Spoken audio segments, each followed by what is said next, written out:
It's a serene morning in Vatican City, the kind of day that feels steeped in history and reverence.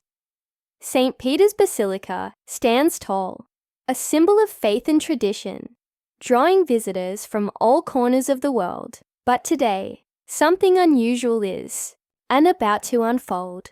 Among the throngs of tourists and pilgrims, a figure steps forward. A young man known more for his quiet demeanor than public appearances. It's Barron Trump, the youngest member of a family constantly in the global spotlight. He quietly enters the sacred space. A sense of intrigue fills the air. Why is he here? What could bring the son of a former US president to this hallowed ground on such a personal visit? As Barron approaches Pope Francis, the atmosphere changes. Witnesses describe an inexplicable stillness, a kind of calm that feels almost sacred. And then, in the most unexpected twist, something happens that leaves everyone, visitors, clergy, even the Pope himself, stunned. What unfolded in St. Peter's Basilica that day wasn't just another high-profile visit. It was a moment of profound mystery, connection, and inspiration that no one saw coming. Stay with us as we unravel the events of this extraordinary encounter and discover why it's resonating with millions around the globe. The story begins in the heart of Vatican City, where ancient architecture and spiritual traditions converge. St. Peter's Basilica stands with its towering dome and awe-inspiring artwork, a beacon for pilgrims seeking solace, tourists marveling at its grandeur, and world leaders paying their respects. But on this day, the usual hum of activity carried a peculiar buzz. Something was different. As Barron Trump stepped into the basilica, it was impossible not to notice him. Just 17, he was already taller than most in the room, his presence striking, yet unassuming. Dressed simply in a tailored suit, he seemed out of place, yet perfectly at home, a paradox that added to the mystique. Unlike the typical entourage that might accompany someone of his status, Barron walked alone. His steps were deliberate, his gaze steady. The basilica itself seemed to respond to his presence. Sunlight streamed through the stained glass windows, casting vibrant patterns on the marble floor. The air was thick with incense, and the faint murmur of prayers echoed through the vast hall. Tourists whispered among themselves, unsure of what they were witnessing. Barron's demeanor was calm, almost meditative. He approached the center of the basilica, pausing to take in the majesty of Michelangelo's work. Observers noted a flicker of emotion on his face. Was it awe, reverence, perhaps something deeper? The meeting in the distance. Pope Francis appeared, his white robes a stark contrast to the opulence around him. Their eyes met for a brief moment, and what happened next would leave everyone in the room grappling for answers. As Barron stood there, gazing at the sacred art and architecture, something in the air shifted. It was subtle at first, almost imperceptible. A quiet tension that seemed to ripple through the space, as if everyone in the basilica was waiting for something to happen, though no one quite knew what. The crowd, initially caught up in their own spiritual reflections, began to take notice of Barron's presence. Whispers started to circulate. What was he doing here? Why was he alone? Where was his usual entourage, the Secret Service agents, or even his family? It was unusual for such a high-profile figure to be in such a deeply personal setting without the typical fanfare. Yet there he was, quietly absorbing the grandeur of the basilica, seemingly lost in thought. His calm presence stood in stark contrast to the usual hustle of the Vatican, where every move of a public figure is meticulously calculated. Then the doors at the far end of the basilica creaked open, and there stood Pope Francis, His appearance, humble and unassuming, was nothing short of mesmerizing. Pope Francis had always been a figure of compassion and warmth, known for his ability to connect with people on a deeply human level, regardless of their background. As he moved toward Barron, there was an air of curiosity about him as well. What did they discuss in those first few moments?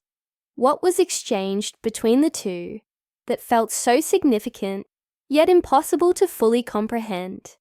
Observers noted how they spoke to each other, their conversation brief, yet meaningful. The Pope seemed genuinely interested in Barron, his usual warm smile never leaving his face. And then, in a move no one expected, Barron did. To be continued. Something that left the crowd stunned. Ati. Silence fell as he reached out and placed his hand on the Pope's shoulder. It was a gesture so simple, yet so powerful, that it seemed to echo throughout the basilica. For a brief moment, time seemed to slow. The silence that followed was charged with emotion, as if the room itself was holding its breath. What could this gesture mean? As the crowd watched, unsure of what was happening, but deeply moved by the exchange, the sense of anticipation grew. What lay ahead for this meeting between the young man and the Pope? What would be the significance of this unspoken connection? The moment of silent connection between Barron and Pope. Francis lingered in the air, heavy with meaning. The crowd, though unsure of the specifics, could feel the depth of the encounter. It was as if something monumental was unfolding before their eyes. Though no one could quite put it into words, the Pope's gentle smile never wavered, and Barron, typically reserved, seemed to soften his usual composure. A personal moment was replaced by something more vulnerable, something human. As the two continued to speak, the conversation grew more intense. The words exchanged were too quiet to hear, but their body language spoke volumes. Barron, though young, seemed to be searching for something, an answer perhaps, or even reassurance. Pope Francis, with his years of wisdom, listened intently, his eyes focused and compassionate. For those watching from afar, it became clear that this meeting wasn't about political ties, celebrity status, or even family connections. This was a personal moment, one that transcended everything else. The way Barron looked at the Pope was as if he saw him not as a global religious figure, but as a symbol of something he longed for: guidance, peace, or perhaps a deeper understanding of the world around him. The Pope, in turn, seemed to recognize the weight of Barron's unspoken thoughts, offering a quiet presence that spoke volumes. And then, something unexpected happened. Barron, who had been standing silently beside the Pope, suddenly turned to face the crowd. His expression remained thoughtful, but there was a new energy about him, as though something within him had shifted. He raised his hand, motioning for the crowd to gather closer. At first, people were hesitant, unsure of the young man's intentions, but slowly they approached. When Barron spoke, it wasn't a grand speech, nor was it a declaration of any kind. Instead, he simply said, "We're all connected, even here, in a place like this, where everything feels so separate. We're still bound together. We're all human." The words, though simple, carried undeniable weight.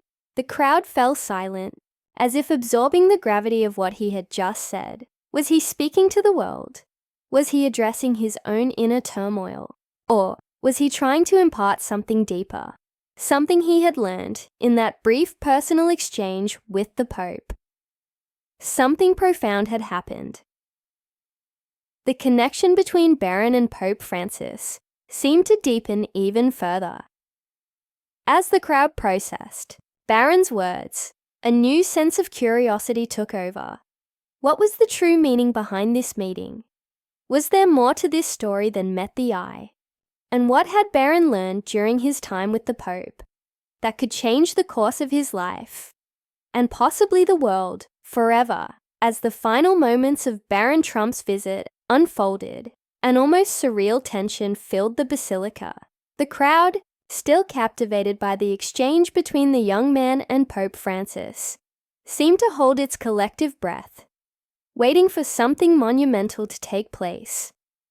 Barron, standing side by side with the Pope, gazed out across the room, his face a mixture of contemplation and quiet resolve.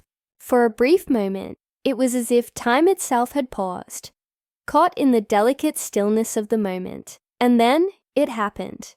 Pope Francis, with his usual kindness, reached out, placing a gentle hand on Barron's shoulder, an unexpected gesture of solidarity. As the Pope's hand rested on him, Barron closed his eyes for just a second, a soft breath escaping his lips. When his eyes opened again, there was a noticeable change in him. Something had clicked. The composure he had worn throughout the visit was replaced by a vulnerability that could not be ignored. It was in that precise moment that Barron began to speak, his voice barely above a whisper, but carrying undeniable weight. "I've been searching for something